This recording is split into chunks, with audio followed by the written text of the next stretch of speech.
Hai, halo, salam sejahtera. Apa kabar anak-anak semuanya? Ibu selalu berdoa kalian dalam keadaan baik-baik, bahagia, dan selalu sehat semua. Amin. Iya, kita ketemu lagi ya dengan Bu Rizka selaku guru BK. Kali ini Ibu akan membahas mengenai materi yang berjudul cerdas gunakan HP-mu. Kita sama-sama belajar ya.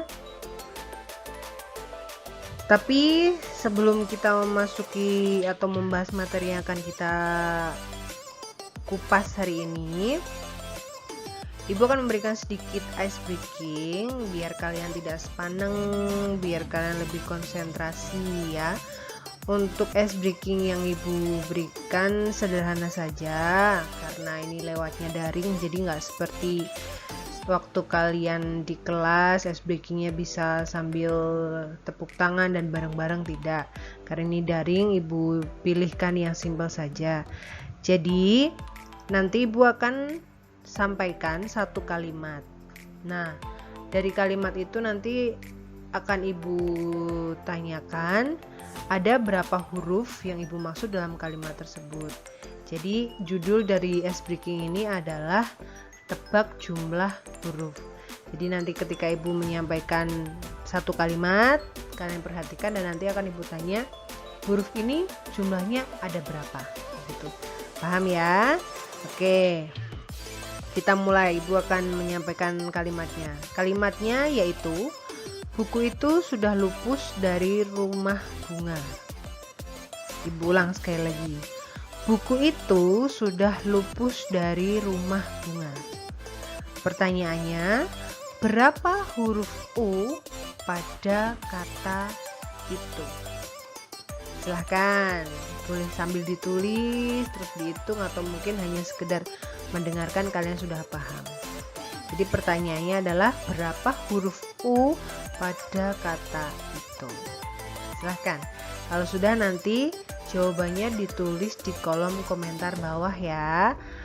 Berapa jumlahnya dan dalam kurung nama kalian sama kelasnya. Oke, silahkan. Lanjut, karena tadi judul materi kita kan cerdas gunakan HP-mu. Jadi yang akan Ibu bahas pertama kali adalah pengertian HP atau handphone. Pengertian handphone adalah telepon genggam, yaitu sebuah perangkat telekomunikasi elektronik yang dapat dibawa kemana-mana dan tidak perlu disambungkan dengan jaringan telepon menggunakan kabel. Kalau zaman dahulu telepon itu ada kabelnya, kalau zaman sekarang beda. Kalian bisa membawa HP kalian atau telepon kalian kemanapun kalian mau. Paling nanti HP itu disambungkan kabel ketika HP kalian sudah low baterai, baru itu akan dicolok kabel. Nah, fungsi utama HP jelas sekali yaitu sebagai alat komunikasi. Sedangkan fungsi lain dari HP, sekarang ada banyak sekali fungsi lain dari HP ya. Kalau di sini sebagai media pembelajaran. Kenapa sekarang HP sebagai media pembelajaran? Seperti kalian tahu kan, sekarang itu metode pembelajaran itu digunakan atau dilaksanakan secara daring. Nah, karena daring itu kita membutuhkan HP untuk mengikuti pembelajaran karena Bapak Ibu guru memberikan materinya menggunakan HP, bisa dengan lewat chat grup, bisa juga menampilkan video-video, dan bahkan kalian juga mengumpulkan tugas-tugas yang diberikan Bapak Ibu guru juga menggunakan HP. Jadi kenapa sekarang HP itu sebagai media pembelajaran itu karena fungsinya berkaitan dengan daring, digunakan untuk pembelajaran. Terus ada lagi untuk sosial media, ada Facebook, Instagram, Line, YouTube. Nah, Ibu yakin sekali kalian di sini anak-anak Ibu itu pasti sudah hampir semua mempunyai sosial media. Apalagi Facebook. Facebook itu sudah banyak sekali yang punya. Kalau Instagram mungkin hanya anak-anak tertentu, Line juga anak-anak tertentu. Kalau YouTube jelas sekali mereka anak-anak atau kalian punya semuanya. Dan yang tidak kalah penting, fungsi lain dari HP adalah serta untuk main game online. Nah, mungkin ketika dibandingkan antara kalian belajar dan game online, sebenarnya waktu yang kalian habiskan itu lebih banyak kan bermain game online. Nah, itu tadi fungsi lain dari HP dengan mengikuti perkembangan zaman, kondisi yang sedang terjadi. Jadi fungsi HP itu tidak hanya sebagai alat komunikasi, tapi juga tadi bisa sebagai media pembelajaran untuk sosial media atau bisa juga sebagai game online. Lanjut ya. Tuh, kalau ada pernyataan ini, bagi remaja zaman sekarang tiada hari tanpa memegang handphone.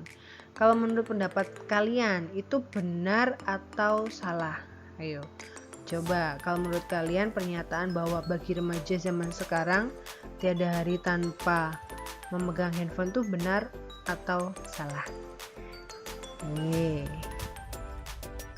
tuh, ternyata dalam penggunaan HP dalam kehidupan kita sehari-hari itu ada dampak positif dan ada dampak negatifnya loh. Nah, ini yang pertama kita akan membahas dampak positifnya. Dampak positifnya ada 3, mempermudah komunikasi. Dan yang kedua menambah pengetahuan tentang perkembangan teknologi. Dan yang ketiga memperluas jaringan persahabatan. Jadi dengan adanya HP, terus ada sosial media, mungkin kalian yang tadinya berteman hanya dalam lingkup satu sekolah, satu kelas saja, dengan adanya Facebook, dengan adanya Instagram atau media sosial yang lain, kalian punya banyak teman, bisa juga di luar daerah tempat tinggal kalian. Itu dampak positifnya. Nah, ini dampak negatifnya ada 4, yaitu yang pertama mengganggu perkembangan anak, 2 efek radiasi, 3 rawan terhadap tindak kejahatan, 4 pemborosan. Mengganggu perkembangan anak jelas sekali karena dengan punya HP, anak lebih cenderung suka main game, jadi tugas utama sebagai pelajar sering dilalaikan. Kayak gitu. Efek radiasi jelas, dengan keseringan main HP itu kan ada efek radiasinya. Jangan sampai mata kalian terganggu dengan radiasi itu, bahkan bisa juga radiasi itu menyerang otak kalian. Terus rawan terhadap tindak kejahatan. Kenapa kok bisa disampaikan tindak kejahatan, Bu? Karena anak-anak usia kalian itu anak-anak yang sangat mudah dipengaruhi, sangat mudah digoda. Kalau membahas mengenai pornografi, kenapa Ibu bilang orang-orang yang meniat goda kalian dengan pornografi seperti itu adalah orang jahat? Karena mereka sudah berniat untuk meracuni kalian, sedangkan usia kalian itu belum pantas untuk melihat hal-hal yang berbau pornografi. Nah, untuk pemborosan jelas sekali, dengan kalian game online, mungkin kuota yang diberikan orang tua itu kurang. Bahkan ketika pembelajaran, ketika ditanya gurunya, kenapa kemarin kok tidak ikut pembelajaran? Pasti alasannya kuotanya habis. Padahal orang tua sudah memberikan kuota untuk mengikuti pembelajaran. Tapi pada kenyataannya kuota itu habis sebelum mengikuti pembelajaran dan habisnya karena bermain game online. Itu dampak negatifnya ada 4 tadi. Lanjut. Ada cara pencegahan, yaitu beberapa tindakan untuk menghindari penyalahgunaan handphone. Ada 6 itu ya. Yang pertama, menolak ajakan teman untuk menyimpan atau melihat hal-hal yang menyangkut pornografi atau pornografi. Yang kedua, tidak membawa HP ke sekolah atau mematikan HP saat pembelajaran berlangsung. Sebelum pandemi sekolah kita jelas sekali ya, kalau handphone tuh sangat tidak diperbolehkan dibawa ke sekolah. Tapi selama pandemi ini justru handphone digunakan sebagai media pembelajaran. Nah, itu kita memang diminta untuk mengikuti tatanan kehidupan yang baru gitu. Dan yang ketiga, atur waktu antara belajar dan menggunakan HP. Jadi kalau bisa usahakan kalian tuh imbang, kalian tetap belajar, jangan hanya fokus main HP, jangan hanya fokus main game online, tapi belajarnya ditinggalkan. Jangan sampai seperti itu. Yang keempat, membiasakan diri menggunakan HP jika diperlukan dan untuk hal-hal yang penting saja. Padahal, kalau Ibu lihat dan Ibu tahu, HP itu sekarang menjadi sebuah kebutuhan untuk kalian.